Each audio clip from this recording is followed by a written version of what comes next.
Halloween. My oldest is nothing because she's a teenager, so I guess she don't dress up. My second is a clown, mostly because I don't like clowns. Number three is a red stormtrooper. He's Okay. 8, so he likes Star Wars. And then my youngest is Skylar Thompson.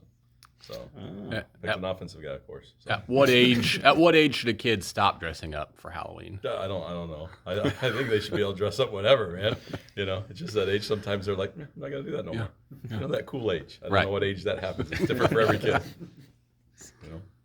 How tough a challenge is this Kansas offense with the skill talent that they have? It's similar to a lot of these games. You have a running back that can run. He can move. He's got good ability. He can move around, do some of those things. So it always starts there for us.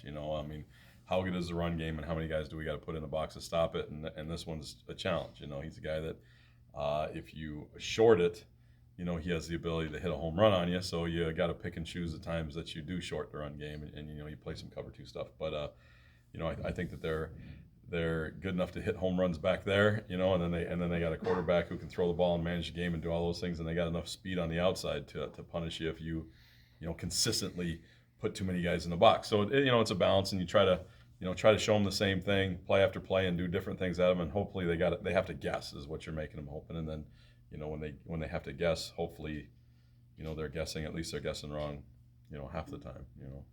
How did you feel about how your defense played last week, particularly in the second and third quarter when you held them to 6 points for such a long stretch of time? We were excited about it. I think the guys were excited about that time. I think that just the fact of going in the game, we knew they were a challenge. They're a great offense. They have some really good players, man. And it's a deal that we said, listen, you gotta make them punt a few times. You gotta get a couple takeaways, and you gotta make them kick field goals instead of touchdowns. And during that stretch, I think we did a pretty good job with that. During the rest of the game, we didn't. We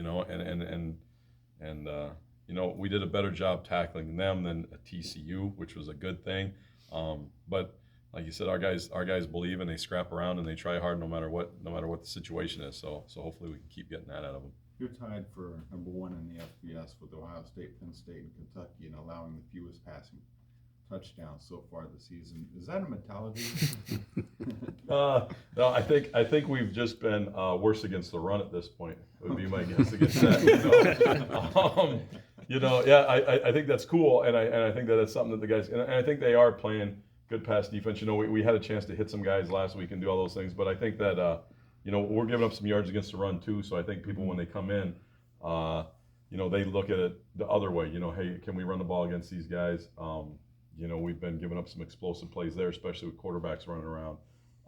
So I think that, even if you look at what Oklahoma did, their running backs, after we started stopping them, because we did focus on them quite a bit, we didn't know that Hurts would carry the ball so many times. They just aborted the run game with running backs and started running him all the time. And I think that some people choose to go that way, and I think that it just so happens when they get down there in the red zone, you can find different ways to get in, and that's one of the ways. Hopefully we can keep them out of the end zone with passing. That's a great deal. More than midway through the season, how good has A.J. Parker been?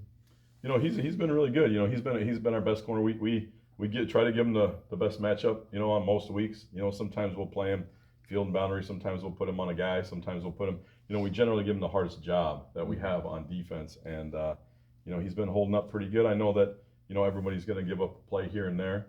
But he's got a great mentality, that he's got a short memory, and when it does happen, he can go back in and play the next play, and he understands it's a 6-second life. It really doesn't matter if you gave up 1 or 2 already. You just got to go play, or if you made a great play or not, because they're still going to come after you. So it's kind of the position we put him in, and he's done a really good job with it.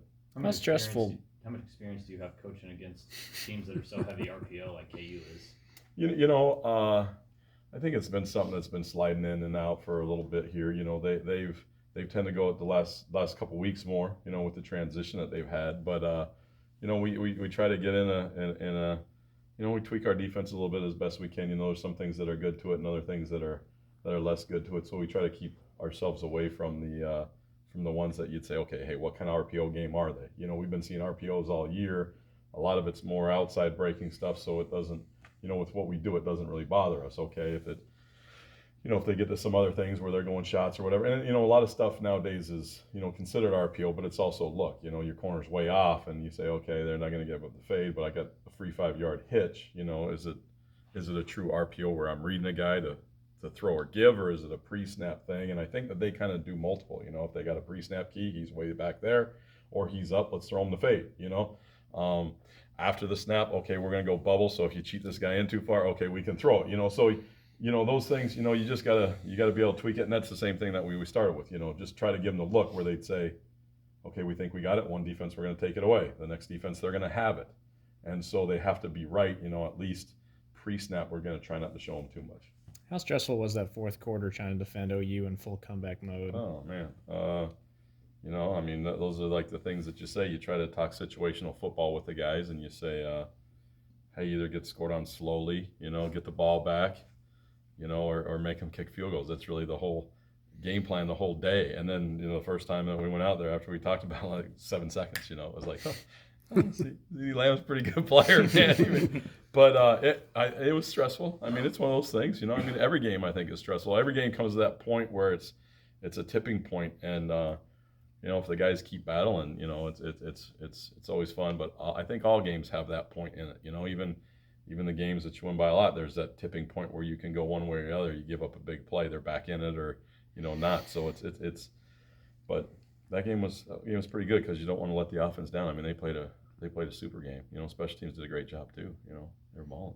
From a defensive coordinator perspective, how hard would it have been, you think, to defend K-State's offense with the balance they had against Oklahoma and just as well as they played last week? I don't know. The hard part is I see nothing of that side of the ball. We're worried about we got a guy that's going for like 500 yards between his throwing and his running. So I was like, I don't know.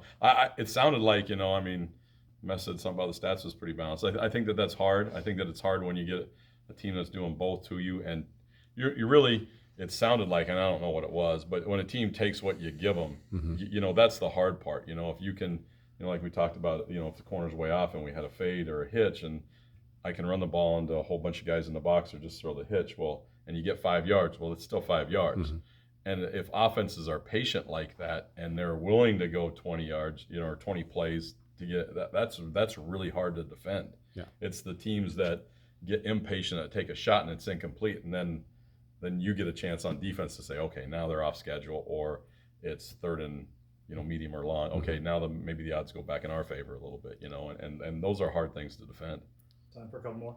Multiple times, since it happened with the injury to Eric, Coach Kleiman has mentioned that one of the toughest parts, that was the biggest part of the game plan that he'd had this season. So maybe who's the guy who steps in for him now and gets those snaps? Duke, we tried Duke out a little bit, the rush too. I think Boone's getting healthy. He was a guy that really had that slot going into the season, and he's just been his hip's been bad, and he's been back and forth, and sometimes you go out to practice and he looks great, and other times you're like, he looks like me, not quite as bad as me, but looks like an old man running around out there, and you hope that he can keep coming back and say, hey, if he keeps getting juiced up, he's a guy. And he ended up finishing the game with us in that situation, which was good. But you'd always like to have, like EG had that special burst, and you want to keep guys like that as much as you can on the field. But I think that Duke's a young guy that can really rush and do some of those things, and has that different speed level than some of the other guys we have out there. You face some great offenses so far this season. All of a sudden, KU's third in the Big 12 and pass completions of 50-plus yards this season. What makes them so dynamic getting the ball down the field? I think they just do it. You look at some of their stuff and you look at it and say, man, that was a really good throw and catch. They have good chemistry between the outside, really all the receivers. Even their inside guys. Mm-hmm. He throws a nice outside deep ball that they can run underneath, and then, they also have enough athletes that it's a deal where you can say, okay, hey, I got an over out that kind of lean. If you jump it wrong or the safety misses it, a lot of times it's hitting at that level where it's behind the linebacker, so you have less ability to play it with your underneath guys. But if a deep guy misses it, now it's big, and I think that they do a good job with both those things. They can put touch on the ball. He does a good job putting it out there for the guys that are underneath, and it's a deal where they're catching that second level route. That's a deal where, hey, if we don't do a good sure job tackling in the back end, it could spit out on you, and it could turn into one. It goes from a 16-yard completion to a 31 because, one guy missed, and it's just it's at that range. All right, guys.